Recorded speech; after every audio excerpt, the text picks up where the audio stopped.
Ladies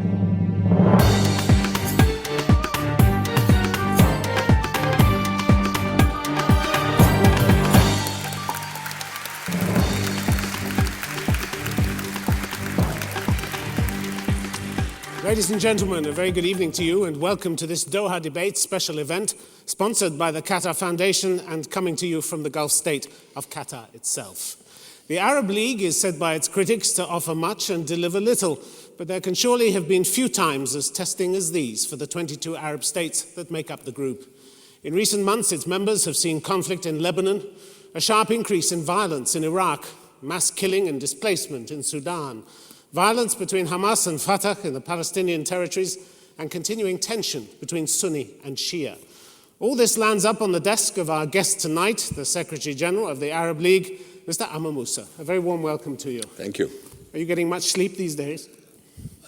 Quite a little. It's Arab disunity that's keeping you awake, isn't it? It's got to the stage where even almost half your members don't even turn up for your summits these days, do they? No, that's not true. 9 out of 22 didn't arrive in Khartoum, did they? It's not exactly so. The Arab summits are well attended, and the questions, the absence. No, but this is fact, isn't it? 9 out of 22 did not come.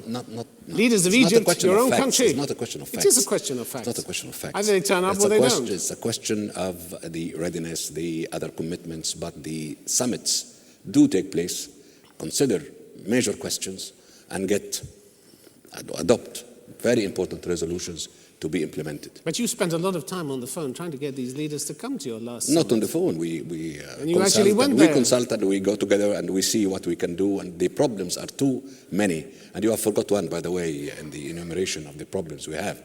You forgot Somalia, which is also a major problem that we are facing. Have you forgotten Somalia? No, not at all. Neither Somalia, nor Sudan, nor Iraq, nor Palestine, the Arab-Israeli conflict, the nuclear situation in the region. It is a tall agenda indeed that we have. Well, the accusation is that you have forgotten Sudan over many years, and you did go to your summit in March and barely raised the question of the grave human rights violations that have been taking place. Where does it come from, this accusation?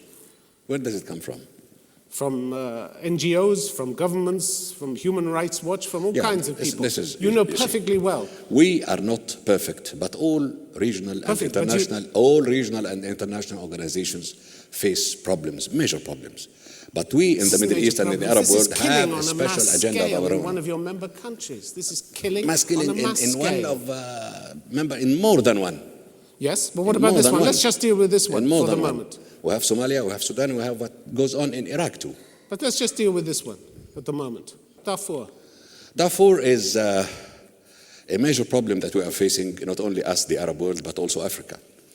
But the situation in Darfur is a situation of major violations of human rights, but it is not a situation of genocide nor ethnic cleansing. But it doesn't matter whether it is. It's major human rights violations and war crimes. That makes a big difference. Why? People are dying in terrible circumstances. Violations of human rights take place in so many countries and in so many places and in so many continents. And who's to blame? But the question of the accusation about genocide or ethnic cleansing is really devoid of real.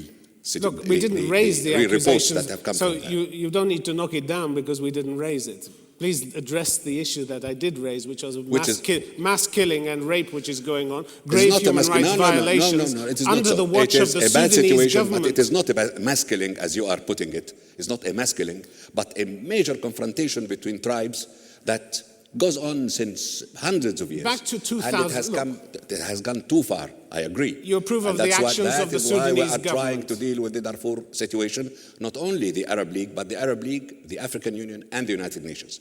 Three major organizations that have determined. Mr. Moussa, you're not dealing with it. No. You're not dealing with it. The killing we are goes dealing on. with it. No, we the are dealing with on. it. We are dealing with it. And I hope that you just read the information and the true information, not the fabricated ones or the exaggerated ones. The situation is bad in Darfur. It's bad. And that's what we are trying to deal with. We have reached... Why? By letting the Sudanese government off the hook? Not so. No. You are ignoring that we have reached a deal and a peace agreement in Abuja. What deal? The deal in Abuja was to get forces, peacekeeping forces, just a moment, peacekeeping forces, but also a reconciliation conference in Darfur, and also compensation, inclusion, and the change of the system of government It hasn't that brings in stopped the the Darfurians fighting together and with the killing. to Khartoum, which they haven't done so far. So So what we what's are the doing point now, of all this empty talk which leads nowhere? it has led already. What to? Because the fighting hasn't stopped. the fighting is still there, but the forces are trying to stop it. And the fighting is not only from one side, but all sides. We are trying to do that. We are trying to stop this fighting. So why are you failing And so we need spectacularly the help. then? We need the help, not the exaggeration and